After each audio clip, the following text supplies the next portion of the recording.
far away, he saw Krishna's foot and thought it was a deer hiding in the bushes. Without knowing the truth, he shot an arrow. The arrow hit Krishna's foot.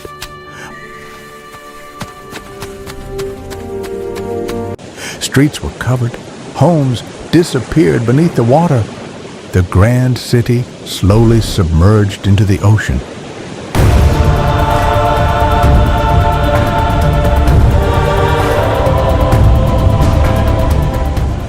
When Krishna knew Kali Yuga had begun, the submerging of Dwarka, after the great Mahabharata war, peace slowly returned to the land.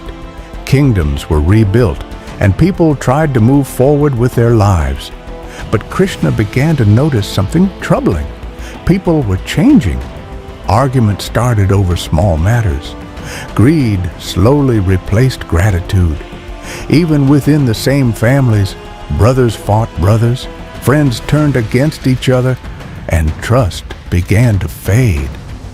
Krishna watched quietly. He understood what others could not. The age of Dwapara Yuga was coming to an end, and Kali Yuga, the age in which righteousness gradually declines, had already begun. Krishna knew that every age has its purpose, and when that purpose is fulfilled, it must give way to the next. He realized that his work on earth was complete. The time had come for him to depart, and for Dwarka to disappear from the world. Dwarka was no ordinary city. It had been built with divine purpose, and as long as Krishna lived there, the city stood protected. But now the cycle of time was changing.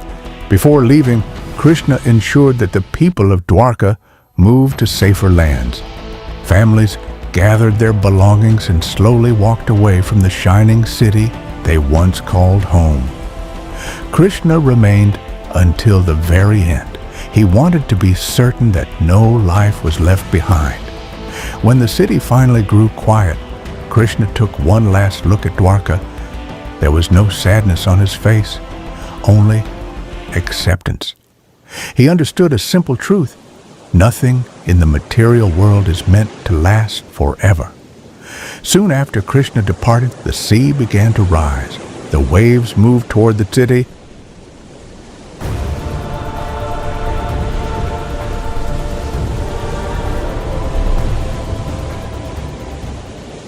Streets were covered.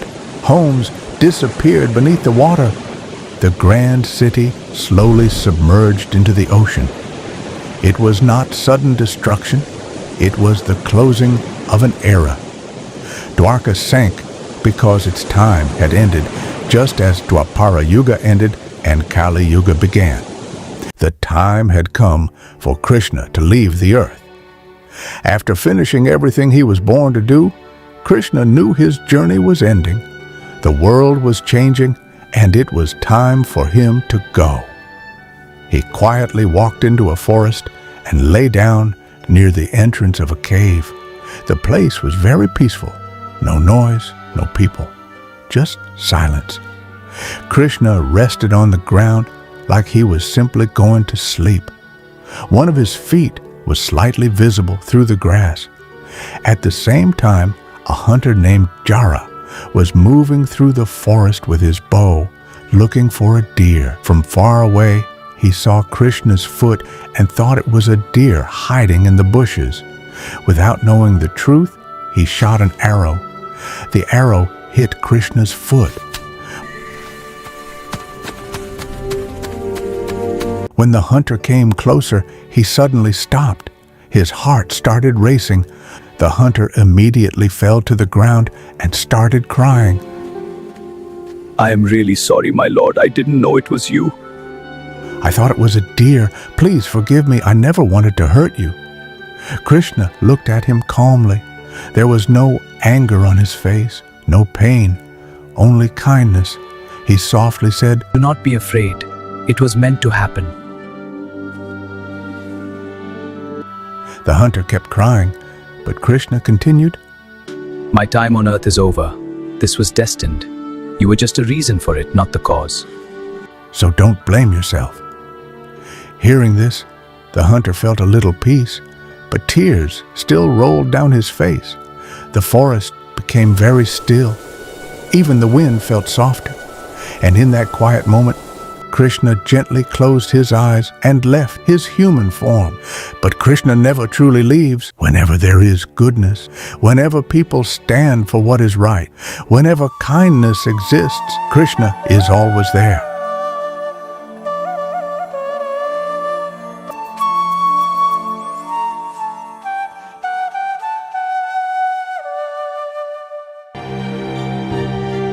On the lonely coast of the frozen south, where the sea whispers against walls of ice, lived a pair of penguins who were known across their colony. They fished together, walked side by side, and shared warmth when the bitter white winds howled through the night. But one winter changed everything.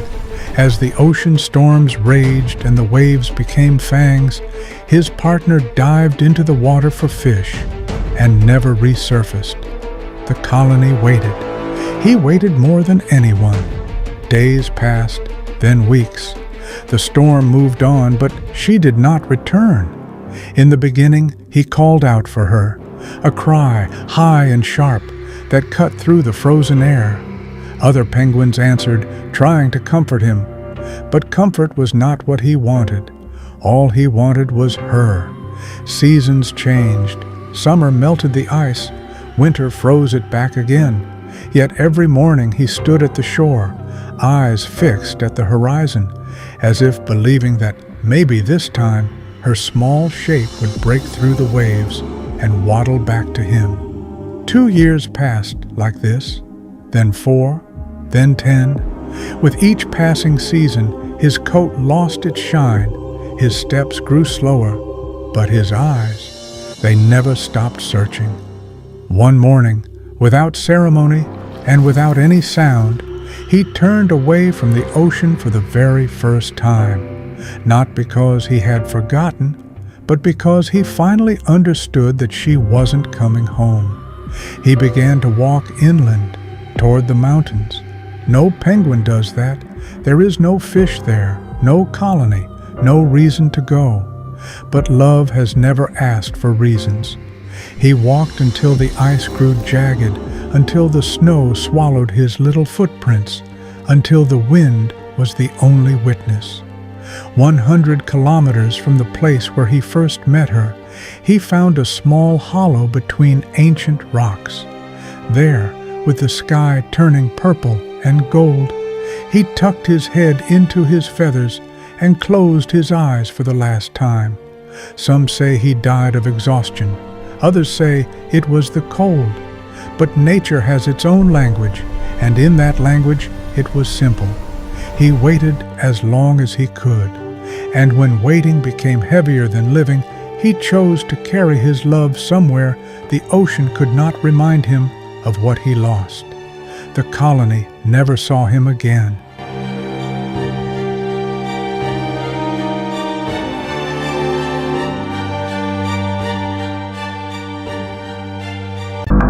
They were 5 friends, worked every day in a remote forest area. The path to their work site passed through lonely roads, mountains, and thick trees. One evening, as they were returning home, they smelled something delicious in the air. The smell of fresh food cooking in the forest. Following the aroma, they found a small dhaba, roadside food hut, run by a woman they had never seen before. She was calm, silent, and strangely smiling without blinking. "Come, children, food is ready." The 5 friends were hungry, so they sat down to eat. The food tasted unbelievably good, better than anything they had eaten in their life.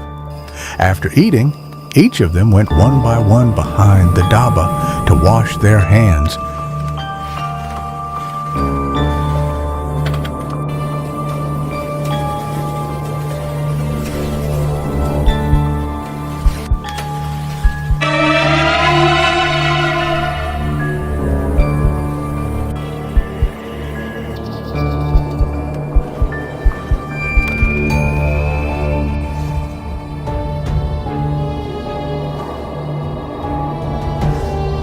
but none of them returned, because the moment they stepped behind the hut, something strong grabbed them, and a whispering voice, one by one, all five, and dragged to an open field in the middle of the forest. There, they all fell asleep as if drugged, all except one, Mani. Mani had woken up before the devil realized it. He kept his eyes half closed, pretending to sleep. What he saw next, he would never forget: a forest devil. She began preparing food again, but this time Mani saw something horrifying. The chickens and goats near the trees walked by themselves toward the cooking vessel, as if hypnotized. No one was killing them. They were sacrificing themselves. The devil began chanting a strange mantra. Kal Bojan, Atma De, Sharir De. With every chant, her body grew stronger. Then she turned to the unconscious men. Mani watched in terror as the devil picked up the first man, swallowed him whole, bones and all. Then the second, then the third, then the fourth. She ate them one by one, chanting the same mantra after each feast. Mani's heart was beating out of his chest. And now she was coming toward him. Just when she was about to recite the mantra to consume him, Mani remembered something. When she chanted earlier, he had memorized the mantra perfectly. So before she could begin, Mani shouted the same mantra loudly. The devil screamed. The mantra turned her own power against her. Her body began burning. Fire erupted from inside her. She roared, "No, this is my mantra!" But Mani continued chanting louder and louder until finally the devil exploded into ash. Silence fell across the forest. It began with the sound of glass breaking. A small bottle slipped from a table and shattered on the cold floor. A glowing green liquid spread slowly across the tiles, sliding quietly into the drain that led straight to the river outside. No one noticed. No one stopped it. That single drop was enough to end the world. By morning, the river glowed faintly beneath the clouds. Children played in it. Villagers drank from it. And by nightfall, everything changed. The dogs howled first, then silence, then the screams. People stumbled through the streets, shaking violently, their veins turning black, their eyes pale. Some fell, only to stand up again, their bodies twisted, their mouths hungry. The infection spread faster than thought. Neighbors attacked neighbors. Families turned on each other. Every scream became part of one endless cry. Within days, the village was gone. The world was gone. Far from the chaos inside the same lab, two men sat in silence. They watched it all unfold. The fires, the panic, the end. But they weren't innocent. They were the ones who made the serum.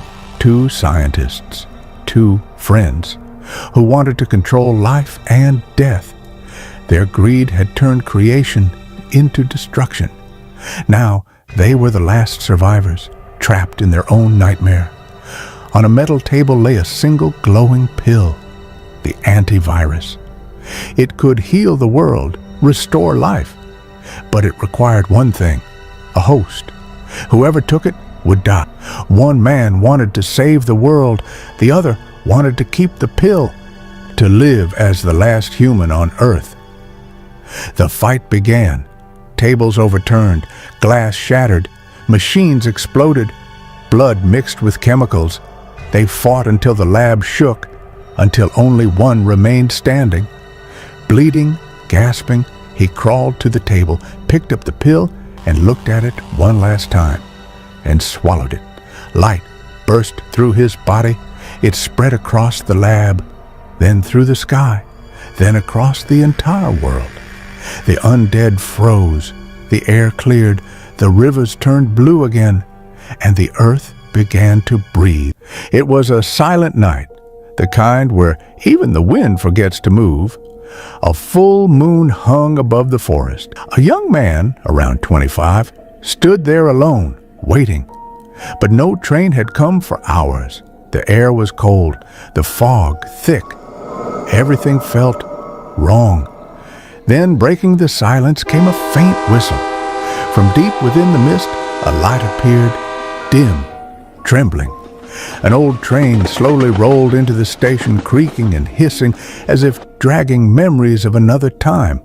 There was no one inside, no passengers, no conductor. Still, the man stepped in. The doors closed by themselves, and the train began to move. Inside, the lights flickered weakly. The seats were empty, dusty. The only sound was the rhythm of the wheels. Click-clack, click-clack. But after a few moments, he noticed something. At the last seat of the coach, 2 people were sitting silently. He was sure no one had been there before. He blinked, rubbed his eyes. But they were real. As time passed, they seemed to move closer. Every time he looked back, they were 1 row ahead. The air turned colder. His heartbeat quickened. Then suddenly, they were gone. He turned around and froze.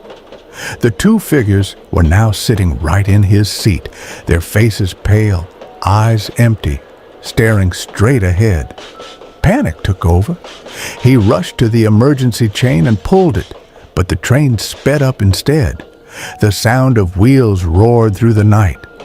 The fog outside turned into streaks of light. The ghosts started moving toward him, slowly, without a sound. Then, with a loud screech, the train stopped. He fell, gasping, and stumbled outside. When he turned back, the train had vanished into thin air. He stood alone beside the tracks, trembling. Then, 2 villagers appeared.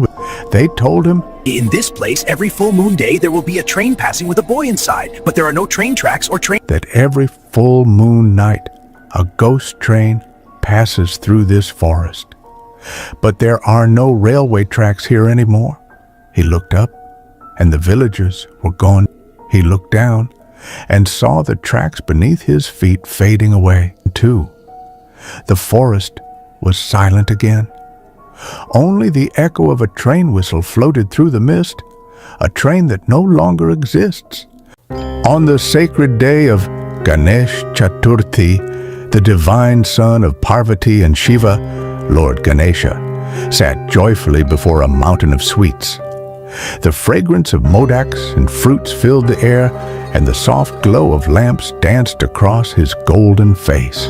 With every bite, the heavens smiled, but little did anyone know the night had its own mischief planned. Ganesha's love for sweets knew no end. He ate and ate until his divine belly grew round and full like the moon itself.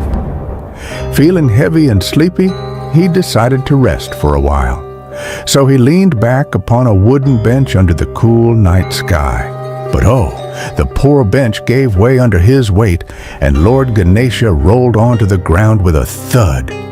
The sweets scattered, the modaks bounced, and the quiet night echoed with a divine little laugh.